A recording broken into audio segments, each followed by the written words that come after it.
Hello, good afternoon. कैसे हो आप सब? होप करते हैं कि सब अच्छे होंगे। स्वागत है आप सबका हमारे यूट्यूब चैनल पर। जैसा कि आप सबको पता है कि उत्तर प्रदेश आंगनबाड़ी भर्ती में जिन जिलों में final merit list final result जारी कर दिया गया है, उनके यहाँ अब ज्वाइनिंग लेटर मिलना स्टार्ट हो गया है। जैसा कि मैंने सुबह बताया मऊ जनपद का, उसमें आज नियुक्ति पत्र मिल जाएगा। उसके बाद आप अपने ब्लॉक में जाकर के ज्वाइनिंग करोगे और बाकी जितने भी ज़िले बचे हैं जहाँ पे फाइनल मेरिट लिस्ट जारी कर दी गई है, वहाँ भी जल्द ही ज्वाइनिंग लेटर मिलेगा। तो इस के चलते आपको ज्वाइन करने जाना पड़ेगा अपने केंद्र से संबंधित ब्लॉक में। तो ब्लॉक में जब आप ज्वाइन करने जाओगे तो ऐसे में आपको दो चीज़ें चाहिए होगी। पहला तो आपने जो डॉक्यूमेंट लगाया है, जितने भी डॉक्यूमेंट आपने लगाए हैं, उसको सेल्फ अटेस्टेड करके उसका एक सेट चाहिए। तो आप उसका फ़ोटो स्टेट करा के एक सेट अपने पास रख लीजिएगा सेल्फ अटेस्टेड करके। उसके बाद आप अपना जो ओरिजिनल डॉक्यूमेंट है वो भी ज्वाइनिंग के वक्त ले जाना, ज़रूर ले जाना, क्योंकि उसमें कोई नुकसान है नहीं।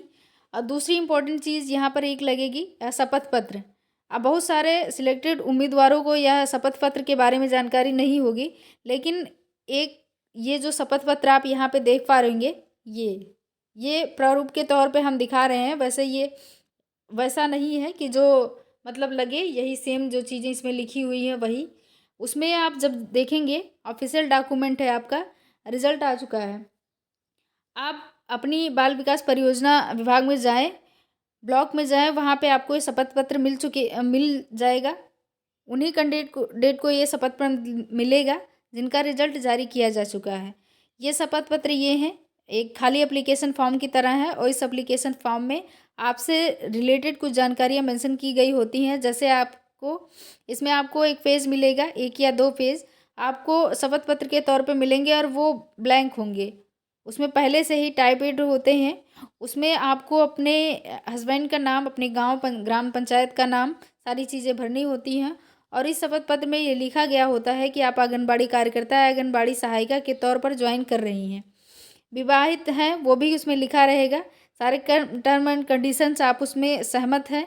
उसमें आपको अपना साइन भी करना होगा जब आप अपने आंगनबाड़ी पदों के लिए आवेदन कर रही होंगी, तो उस टाइम भी आपको वहाँ पे जानकारी दी जाएगी।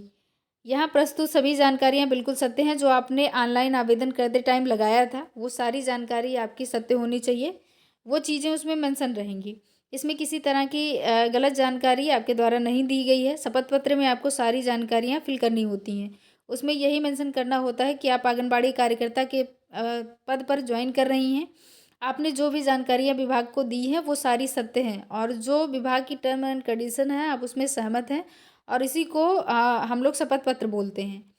आप लोग कंफर्म कर लें विभाग की ओर से कि क्या आपको ये जो शपथ पत्र या नोटरी है वो अटेस्टेड कराना है या फिर नहीं। तो अगर शपथ पत्र नोटरी में अटेस्टेड होता है तो आप शपथ पत्र विभाग में यानी ब्लॉक में जाकर प्राप्त कर लें। बाल विकास भवन में प्राप्त कर सकते हैं, वहाँ पर भी ये मिल जाएगा। और उसे ध्यानपूर्वक पढ़ लें और ये कंफर्म कर लें कि नोटरी में टेस्ट कराना है या फिर उसे वैसे ही लेके जाना है। तो जैसा भी होगा आपको ज्वाइनिंग के टाइम ये लगेगा, आप वहाँ पे ले जाइएगा। और इसको चाहे तो आप 100 रुपये का भी बनता है या 10 रुपये का भी बनता है। आप उसमें जो है अ, चाहे जो बनवा सकते हैं, चाहे 10 वाला बनवा सकते हैं, चाहे 100 वाला बनवा लीजिएगा, जितने का वहाँ बन जाए प्रेजेंट टाइम में। और बाकी आंगनबाड़ी और कार्यकर्ती के तौर पे आप वहाँ ज्वाइन करेंगी तो ये सारी चीज़ें वहाँ पे जमा होंगी। फिर से बता दे रहे हैं, ये शपथ पत्र जिसमें सारी जानकारी आपकी पहले से टाइप रहेगी वो, और दूसरा आपके पास जितने भी डॉक्यूमेंट आपने आवेदन करते टाइम लगाए थे उसका सेल्फ अटेस्टेड करके एक सेट पूरी डॉक्यूमेंट लगेंगी। और दूसरा आपको ओरिजिनल अपने डॉक्यूमेंट भी ले जाने हैं साथ में, कोई दिक्कत नहीं है। ओरिजिनल डॉक्यूमेंट जमा नहीं होगा लेकिन आप साथ में रखे रहिएगा तो कोई दिक्कत उससे होगी नहीं। अब दूसरी चीज़ ये है कि जो भी लोग चैनल पे नए हैं, देख रहे हैं अभी, वो लोग कमेंट सेक्शन में बता सकते हैं कि कहाँ पे डीवी हो गई है, कहाँ पे नहीं हुई है, कहाँ पे अभी ज्वाइनिंग लेटर का इंतज़ार है। क्योंकि आपके कमेंट से ही अन्य लोगों को भी सहयोग मिल जाता है। आपके कमेंट करने से जानकारी अन्य लोगों को भी मिल जाती है, क्योंकि आप सबको पता है कि वर्तमान में जो वैकेंसी की प्रक्रिया चल रही है उसमें किसी भी तरीके का ऑनलाइन कुछ नहीं हो रहा है, सब ऑफलाइन ही है। तो जानकारी के अभाव में परेशान हो जाते हैं सब। तो इसलिए आप कोशिश करिए कि कमेंट करके बता दिया करिए कि आपके यहाँ क्या स्थिति है वर्तमान में।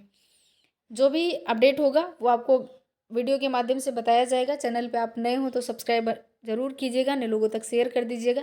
मिलते हैं किसी नेक्स्ट अपडेट के साथ, तब तक के लिए धन्यवाद।